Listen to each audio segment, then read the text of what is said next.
Assalamualaikum warahmatullahi wabarakatuh. Salwa Radio Media Share Inspirasi Muslim. Halo Mitra Salma, kembali hadir bersama saya Intan Diatri dalam sajian Kasanah Islam. Tentunya untuk edisi hari ini Mitra Salma, kita akan mengulik seputar tema mengemudi di jalan tol Mitra Salma. Bahwasannya pemerintah saat ini juga tengah melaksanakan program infrastruktur pembangunan jalan tol, yaitu Solo Jogja dan juga Jogja Semarang Mitra Salma ya. Dan sudah bersama kami narasumber untuk hari ini Bapak Jose Iwan Hidayat. Kita sapa terlebih dahulu Mitra Salma. Assalamualaikum Pak Jose. Waalaikumsalam warahmatullahi wabarakatuh. Gimana kabarnya hari ini Pak Jose? Alhamdulillah sehat, semangat. Alhamdulillah Intan, sehat. gimana kabarnya? Alhamdulillah sehat, semangat tentunya sehat, ya. Okay. Dan Mitra Salma, tentunya dalam mengemudi di jalan tol ini, selain pemerintah tengah melaksanakan program pembangunan jalan tol, tentu akhir-akhir ini juga kita sedikit mendengar kabar duka gitu ya, kabar kecelakaan di jalan tol. Nah, ini juga menjadi catatan penting untuk kita tentunya Mitra Salma untuk tetap selalu waspada dan juga hati-hati dalam mengemudi di jalan tol. Pak Jose Iwan Hidayat, silakan bisa memulai perjumpaan kita untuk hari ini.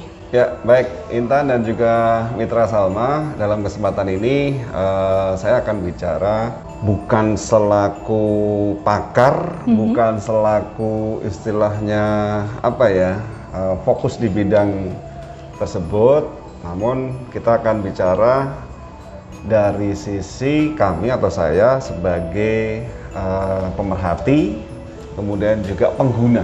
Betul. Atau apa istilahnya, konsumen mungkin bisa ya. Nah, kita sebagai pengguna jalan tol, kita akan berbagi pengalaman-pengalaman yang ada di jalan tol yang tentu ini sangat penting sekali, terutama adalah untuk Mitra Salma yang ingin selalu mendapatkan kenyamanan ketika berada di jalan tol dengan berbagai kondisi yang ada, kemudian juga dengan berbagai cuaca yang ada. Lebih-lebih saat ini adalah cuaca sedang musim hujan. Ini penting sekali ya, kita penting sekali. Di satu sisi memang jalan tol itu memberikan kenyamanan, di mana kita akan bisa melintasi jalan tanpa kemacetan, begitu ya. Kalau di Trans Jawa di sekitar kita, kemudian juga kita bisa menempuh jarak antar daerah atau antar wilayah itu dengan cepat atau dengan singkat. Katakanlah dari sini kalau ke Surabaya, biasanya kalau lewat jalan biasa mungkin bisa nyampe antara 8 hingga 10. Dengan adanya jalan tol kita bisa memanfaatkan, bisa memangkas antara 4 hingga 5 jam. Gitu ya. Itu salah satu keuntungan. Namun di balik itu semua tentu ada banyak hal yang harus kita ketahui dan juga banyak hal yang harus kita perhatikan betul di jalan tol yang kita sebut sebagai jalan bebas hambatan, gitu ya Intan ya. Ada beberapa hal yang nanti kita akan bicarakan. Saya sudah membuat beberapa poin-poin yang nanti jadi perhatian untuk Mitra Salma, terutama juga nih untuk yang muda-muda nih, yang muda-muda ya. Yang istilahnya masih sangat gesit ketika membawa sebuah mobil atau sebagai driver, kemudian juga yang keinginan tinggi ketika sudah berada di jalan tol, namun terkadang mengabaikan hal-hal yang sebenarnya itu sangat penting yang nantinya bisa menyangkut keselamatan kita, kemudian kelancaran kita dalam berkendara. Begitu Intan ya. Baik, mungkin bisa dimulai. Yang pertama bisa dihadirkan Intan. Ya, yang pertama ini mungkin adalah secara psikologi ya, yang penting gitu ya, keberanian kita. Bahkan kalau misalnya ditanya keberanian nggak, mampu nggak gitu. Kalau misalnya kita jawab ragu-ragu, bakal partner yang ada di sebelah pun juga akan ragu, betul ya Pak Jose ya? Seperti itu. Jadi mungkin dari psikologi dan keberanian dulu nih Pak Jose. Baik, begini. Psikologi yang kita maksudkan adalah di jalan tol itu bukan untuk coba-coba. Karena di jalan tol itu nanti setidaknya apa yang kita alami di jalan biasa atau di jalan umum biasa itu nanti sangat berbeda sekali ketika kita masuk di jalan tol. Psikologi di sini yang kita maksudkan seperti yang tadi disampaikan Intan, harus memang kita yakin bahwa insya Allah kita bisa, insya Allah kita mampu, begitu ya. Kemudian dengan keyakinan kita mantap, silakan Anda masuk ke jalan tol. Tapi kalau misalkan ragu-ragu, istilahnya tidak 100%, ya jangan dipaksa masuk ke jalan tol. Baik ketika Anda itu sendiri ataupun juga ketika mungkin Anda disopiri oleh orang lain atau seorang driver.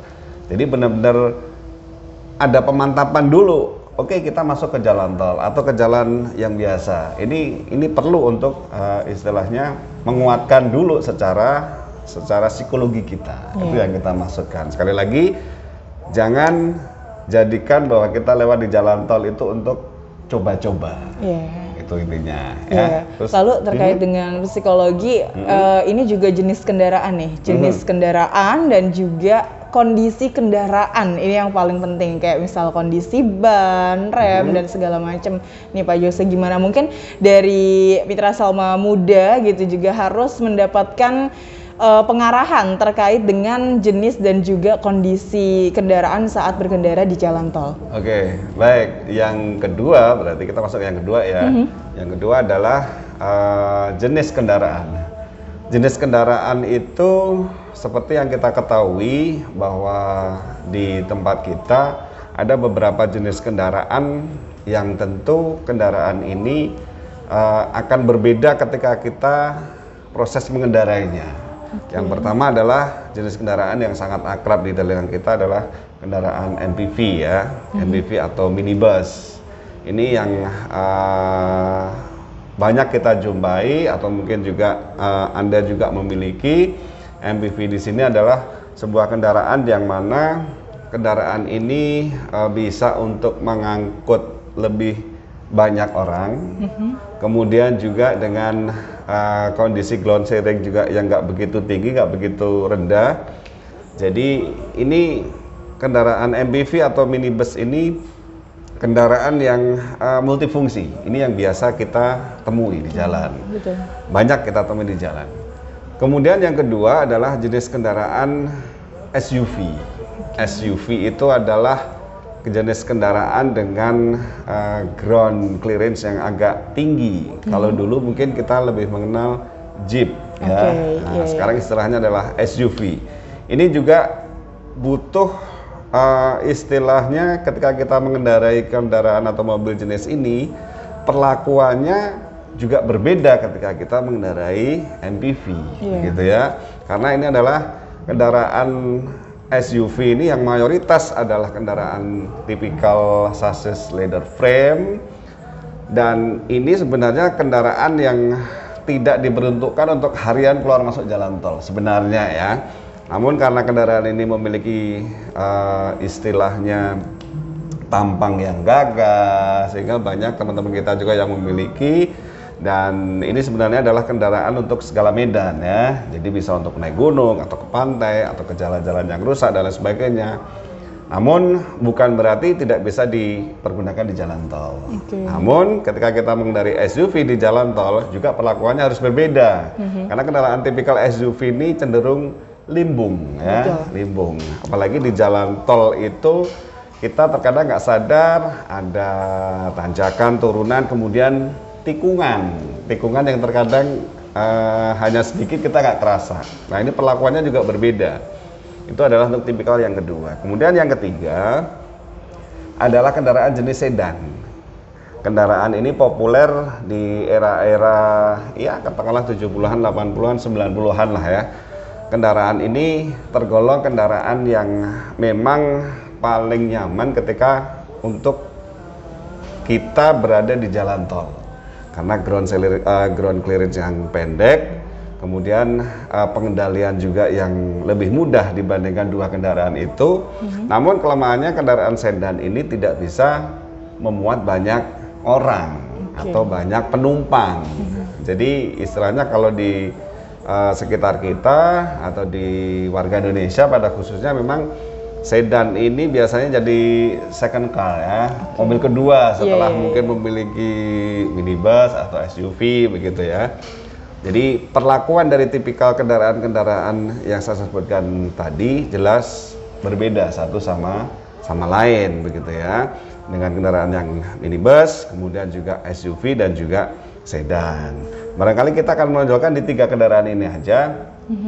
Di samping sebenarnya jenis kendaraan itu banyak ya. Ada pick up, ada truk, ada bus dan lain sebagainya. Tapi kita tidak akan mengupas itu, yang jelas kendaraan yang biasa kita pakai aja yang akan kita kupas. Terus selanjutnya? Lalu terkait dengan penumpang nih Pak Jose, penumpang juga penting ya, dari mulai bobot penumpang, terus juga dari driver yang juga harus menggunakan sabuk pengaman gitu ya. Terkadang ini menjadi apa ya, hal yang disepelekan yang padahal ini sangat harus diperhatikan gitu ya. Bukan hanya di depan saja ketika penumpang di depan, tapi juga tengah dan juga belakang terkadang juga perlu seharusnya menggunakan gitu ya Pak Jose. Ini bagaimana nih Pak Jose? Ya, sebelum kita masuk ke penumpang, saya tadi udah menyebutkan beberapa jenis kendaraan. Yang tidak kalah penting juga, kita harus mengenal kendaraan kita secara detail. Kendaraan yang ada di Indonesia, yang ada di sekitar kita, itu ada 2 jenis penggerak ya. Ada 2 jenis penggerak. Ini yang umum ya. Yang pertama adalah penggerak roda depan, yang kedua adalah penggerak roda belakang. Penggerak roda depan itu yang biasa kita kenal dengan istilah FWD, kalau yang belakang RWD.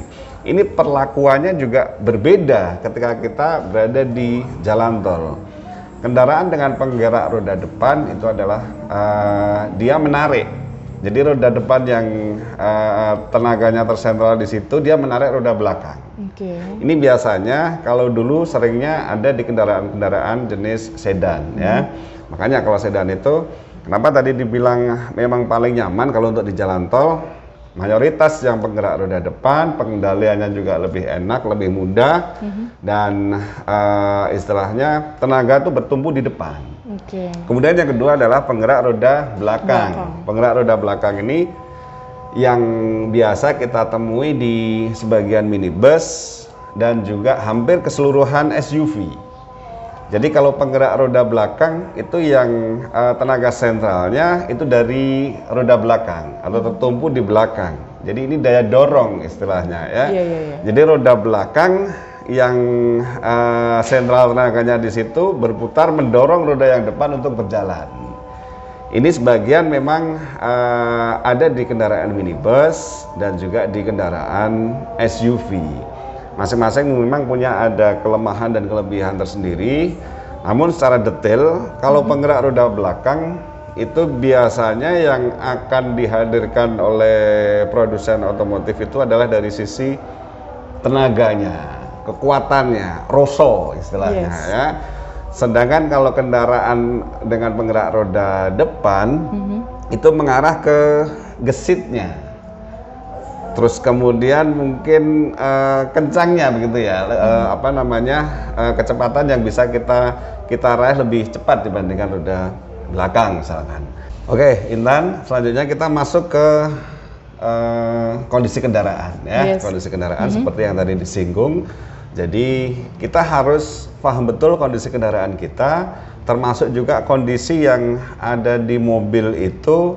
Dari sisi harian dipakai, kondisi rodanya, mesinnya, kemudian juga kaki-kakinya seperti apa. Dan yang tidak kalah penting adalah penumpang kita, ya. Karena di jalan tol itu mayoritas memang kendaraan yang berjalan di situ ingin, katakanlah bahasanya ingin cepat ya. Nah ini penumpang ini berpengaruh. Kita membawa seorang diri atau berdua atau berempat, karena bobot kendaraan itu otomatis akan terbebani lagi semakin banyaknya penumpang. Itu kita harus perhatikan juga. Jadi ketika kita membawa 4 penumpang atau totalnya 7 penumpang, ini perlakuannya berbeda ketika kita seorang diri atau berdua, gitu ya. Karena ini juga nanti akan berpengaruh ketika kita bermanuver, ketika kita mungkin menghadapi tanjakan ataupun juga turunan. Ini juga perlu diperhatikan. Baik, selanjutnya. Lalu selanjutnya terkait dengan cuaca nih Pak Jose, Ya. cuaca di sekitar saat di jalan tol. Ya, oke, baik Intan. Cuaca ini juga penting ya, karena di jalan tol sekitar kita atau di Trans Jawa ini banyak melewati atau di lingkungan kita, di daerah kita ini jalan tolnya tidak semua lurus.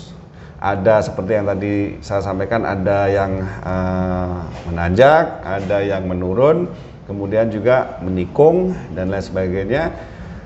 Cuaca di sini yang kita maksudkan adalah ketika kita menghadapi cuaca yang musim kemarau atau biasa-biasa saja, ini lebih menguntungkan bagi kita. Betul. Kemudian ada lagi cuaca di jalan tol ketika musim hujan atau hujan. Ini yang butuh konsentrasi yang penuh, yang tinggi ya. Karena biar bagaimanapun yang namanya hujan itu nanti akan mempengaruhi mobil kita ketika kita kendarai ya. Ketika roda berputar dengan air yang bercampur di situ, terus kemudian juga jarak pandang kita yang terbatas. Betul. Itu yang harus jadi istilahnya ekstra hati-hati bagaimana kita mengemudikan kendaraan di jalan tol ketika musim hujan. Terus kemudian yang ketiga, kondisi yang ketiga adalah tidak hujan namun angin. Ini juga akan mempengaruhi bagaimana kita mengendarai ketika angin itu agak kencang, kemudian sedang, ataupun juga hujan yang disertai angin. Jadi konsentrasi penuh itu yang harus kita pertahankan, yang harus kita istilahnya fahami.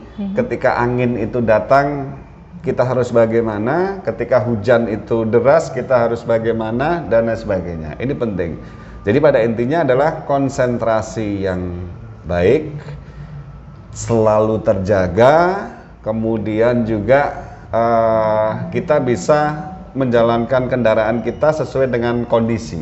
Jadi jangan sampai ketika kondisi yang biasa dengan kondisi yang cuaca yang ekstrim semacam hujan dan angin, kita perlakukan kendaraan kita seperti kita mengendarai di cuaca yang biasa. Itu yang harus jadi perhatian. Dan selanjutnya adalah konsentrasi untuk mematuhi rambu lalu lintas serta tidak menggunakan gadget ya, bermain HP di jalan tol. Baik, kita bisa mengatakan bahwa musibah di jalan tol kita sering mendengar akhir-akhir ini, karena ini juga sudah mulai masuk musim penghujan ya. Betul. Mayoritas terjadi sesuatu di jalan tol itu adalah human error atau kesalahan dari pengemudi ya. Mayoritas saya bilang, tidak semuanya human error. Nah, di sini berarti dari sisi kitanya sebagai pengemudi yang terkadang secara tidak sadar kadang lepas kontrol atau lepas kendali. Betul. Ketika kita masuk di jalan tol, itu mesti pengelola jalan tol memberikan aturan. Kecepatan Anda sekian. Rata-rata kalau di Indonesia ini adalah 60 sampai 100, di beberapa wilayah itu 60 sampai 80. Ya, kita sebisa mungkin harus mengikuti aturan yang ada kecepatan kendaraan kita. Toh misalkan akan lebih dari situ, ya manfaatkan ketika mungkin pas mendahului kendaraan yang lain. Mungkin bisa lebih dari 100, 110 dan lain sebagainya. Ketika sudah tercapai apa yang akan kita dahului, ya kita kembalikan lagi speed kita di 100 km per jam, itu batas maksimal. Jadi mematuhi aturan ini adalah di batas kecepatan kita yang sesuai aturan, termasuk juga di batas paling rendah kecepatan kita juga sesuai aturan. Jangan salah, ketika di jalan tol itu di bawah 60 ini juga bahaya gitu ya. Bahaya terutama adalah bagi pengendara yang lain yang ada di belakang kita. Jadi aturan di situ 60 hingga 100 misalkan, atau 60 hingga 80. Ya kita sebisa mungkin ada di kecepatan yang ditetapkan di situ. Selanjutnya adalah jeli berkendara nih Pak Jose, dan juga harus menjaga jarak aman tentunya ya. Baik, Jeli berkendara di sini ketika kita konsentrasi dalam mengemudi, insya Allah kita akan bisa istilahnya terinspirasi juga, kemudian juga bisa mengendalikan apa yang harus kita lakukan ketika kita mengendalikan sebuah kendaraan atau mobil. Jeli di sini adalah bahwa di dalam jalan tol ketika kita berkendara itu akan bertemu dengan kendaraan-kendaraan yang lain yang berbagai jenis, ada truk, ada pick up, ada kendaraan yang istilahnya berjalan cepat, termasuk juga ada kendaraan yang berjalan lambat, begitu ya. Jadi jeli di sini ketika kita ada manuver untuk mengendarai kendaraan di depannya, ya sebisa mungkin kita harus kembali ke lajur semula yang sudah ditetapkan. Atau ketika kita akan didahului, ya kita bisa memberikan jalan untuk pengendara lain yang akan mendahului kita, gitu ya.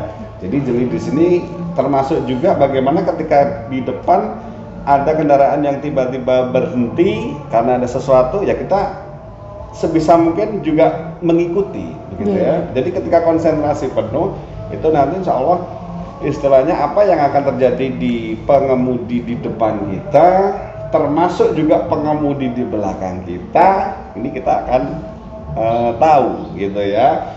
Karena mobil itu mesti ada lampu remnya, ya, ada lampu sennya. Ketika di depan kendaraan akan ke kiri atau akan mendahului ke kanan dan lain sebagainya. Sedikit saya singgung, kenapa kita juga memperhatikan kendaraan yang ada di belakang, ya. Makanya ketika kita di jalan tol itu, ketika kita akan bermanuver, mau mendahului atau mau berhenti, kita harus memberikan aba-aba, ya.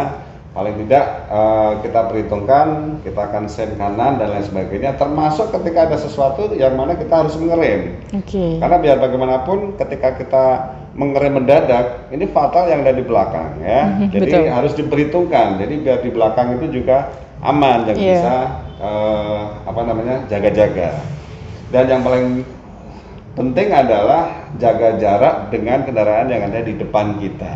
Ini penting. Jangan terlalu mepet, kemudian juga jangan selalu berada di lajur yang kanan, namun kita sebisa mungkin tetap berada di lajur yang dianjurkan oleh pengelola jalan tol di situ. Jadi yang ada dengan di depannya jangan terlalu dekat. Mungkin kalau dihitung meter gitu ya kisaran 20-25 meter lah, itu masih aman, ya. Lalu terkait dengan kalau misalnya tadi jaga jarak aman, ya. Nah, lalu terkait dengan ban meletus saat berada di tengah jalan tol ini gimana nih Pak Jose? Ya, oke.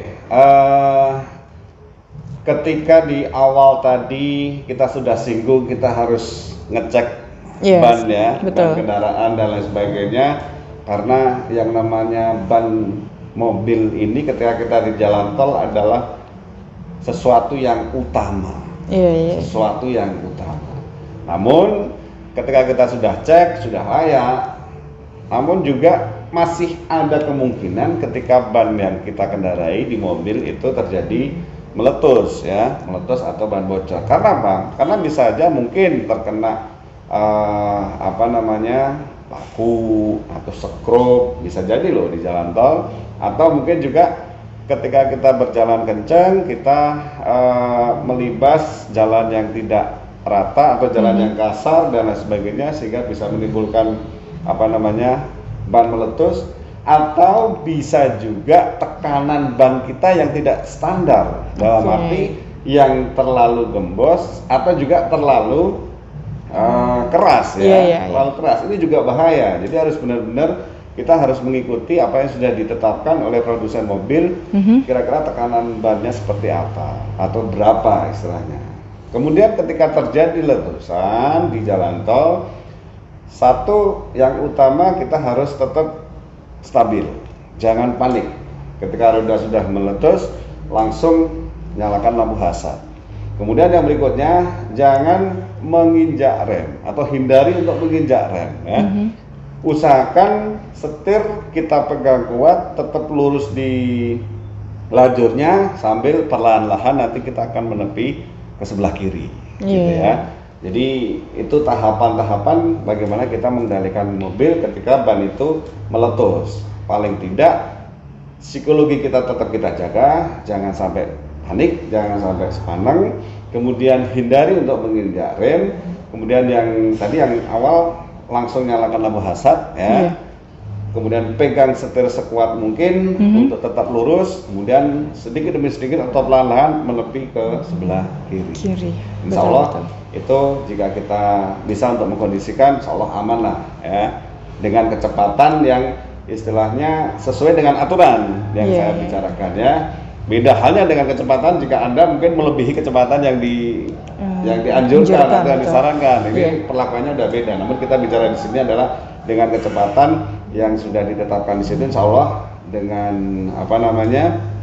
trik-trik apa yang kita lakukan kita bisa aman. Oke, terakhir nih Pak Jose nih ya, fasilitas di mobil, jadi memanfaatkan audio secara bijak nih Pak Jose, biar Mitra Salma juga paham bagaimana mempergunakan audio dengan bijak dalam jalan tol terutama. Ya, baik. Ketika kita berada di jalan tol, ketika kita sedang mengendarai mobil, kita sedang mensetir, usahakan tetap kita fokus di situ. Jangan istilahnya kita membagi konsentrasi kita ke hal yang lain ya. Betul. Seperti tadi yang disebutkan Intan, gadget. Kita gadget dulu ya, gadget disinggung. Jangan sekali-kali kita membagi konsentrasi dengan gadget atau ponsel. Ya, karena itu sangat berbahaya, karena akan membagi-bagi, memilah-milah konsentrasi kita ke hal-hal yang lain, urusan kerjaan, urusan ya apalah yang ada di gadget WhatsApp atau yang ada di gadget tersebut.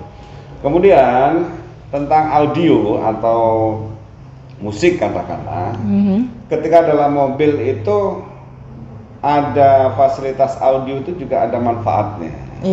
Setidaknya adalah bisa mengurangi kejenuhan ketika kita mengendara, bisa setidaknya memberikan sesuatu yang dorongan semacam dorongan semangat lah istilahnya. Kita mendengarkan musik dengan catatan adalah tentu mendengarkan yang wajar, jangan sampai mendengarkan yang berlebihan. Mengapa mendengarkan berlebihan tidak boleh? Kalau mendengarkan musik secara berlebihan, kita bisa-bisa tidak akan mendengar ketika ada lawan atau istilahnya pengendara atau kendaraan yang lain mengelakson kita misalnya, atau memberikan peringatan, kita nggak tahu, kita nggak sadar. Jadi ini bisa semakin membahayakan. Jadi harus tetap. Selanjutnya Intan, yang tidak kalah penting ini tadi sudah saya singgung sedikit bahwa di jalan tol ini kita akan bertemu dengan kendaraan-kendaraan dengan berbagai tipikal, pengemudi-pengemudi dengan berbagai tipikal gitu ya. Jadi kita harus hati-hati di situ. Kemudian kita juga perlu positive thinking. Positive thinking yang kita maksudkan adalah bahwa barangkali di jalan itu ketemu pengemudi yang sedikit agak mengagetkan kita misalkan, atau bermanuver yang berlebihan sehingga kita kaget.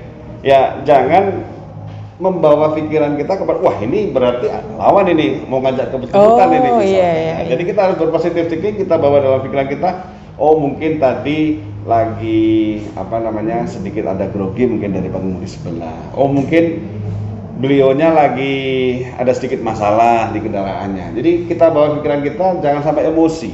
Jangan sampai emosi.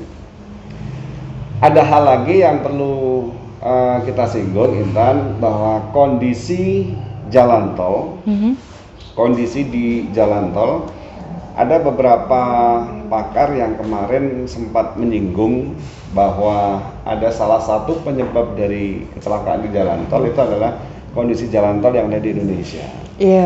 Jadi ada yang berpendapat seperti itu. Kalau bagi saya secara pribadi sebenarnya tidak ada yang salah dengan jalan tol kita ya. Jadi jalan tol di Indonesia memang tidak semua 100% itu aspal. Ada di beberapa persentase, di beberapa wilayah itu adalah menggunakan beton semen. Ini tentu dari pengelola juga sudah memperhitungkan barangkali ketika melewati daratan atau tanah yang gembur, kan nggak mungkin jika memakai aspal, Betul. makanya dipakai kan beton semen. Jadi istilahnya perawatannya juga lebih terkontrol jika dibandingkan dengan aspal. Karena kan struktur jalanan di Indonesia ini kan bermacam-macam ya, berbeda-beda. Ada yang tanah liat, ada yang tanah gembur, ada yang tanah berpasir dan lain sebagainya. Jadi ini memaksa pengelola jalan tol tidak bisa menghadirkan 100% itu dari aspal. Terus kemudian yang berikutnya adalah tentang pembatas jalan tol. Atau ketika di jalan tol itu kan ada dari lajur ruas sebelah kiri, ruas sebelah kanan katakanlah. Jadi memang di situ ada pemisah ruas jalan tol itu, ada yang berupa rerumputan. Rerumputan ketika katakanlah kita ke Surabaya, yang dari arah Solo Surabaya itu dipisahkan dengan rerumputan dari Surabaya Solo misalkan. Namun juga tidak semua 100% pembatas itu berupa rerumputan yang berjarak mungkin katakanlah 6 meter atau 10 meter ya. Ada juga pembatas itu dengan beton, beton semen. Jadi kalau ada yang berpendapat harusnya semua harus rumput gitu ya. Tapi kalau menurut saya pribadi tidak harus semua rumput. Mengapa? Karena dengan pembatas yang rerumputan ini juga ada efek fatalnya. Ketika terjadi insiden di jalan, mobil yang ada di lajur sebelah kiri itu bisa berpindah nanti ke lajur sebelah kanan gitu loh. Ketika berpindah ke lajur sebelah kanan, berarti nanti akan melibatkan yang ada di arah yang berlawanan. Ini juga bahaya begitu ya. Terus kemudian ketika dengan dengan batas jalan itu pakai beton, jadi di sini ketika ada seorang atau sebuah mobil yang mengalami kecelakaan di situ, diharapkan ketika ada benturan, kemudian ketika sempat terjadi terseret dan sebagainya, itu tidak sampai berpindah lajur. Gitu betul. Jadi masing-masing memang ada keuntungan kelebihannya. Kalau yang kita lihat di Trans Jawa ini atau di Indonesia ini memang ada yang pembatas rumput mungkin disesuaikan juga dengan wilayahnya. Kemudian juga ada yang pembatasnya itu beton. Jadi sekali lagi pada poinnya, semua yang ada di jalan tol sebenarnya adalah kuncinya itu adalah dari sisi pengendara. Kita yang mengemudi gitu ya. Kita yang mengemudi. Jadi kita harus menyesuaikan dengan kondisi jalan tol kita. Termasuk yang utama adalah kita menaati semua aturan-aturan yang sudah ditetapkan di situ, batas kecepatan, kemudian juga batas kita kendaraan lambat itu di batas berapa, dan memanfaatkan semua yang ada di mobil kita fitur-fitur keselamatan. Termasuk atau yang utama adalah seatbelt ya atau sabuk pengaman. Betul. Itulah beberapa hal yang bisa kita hadirkan. Sekali lagi Intan, kita di sini tidak bermaksud menggurui, tidak bermaksud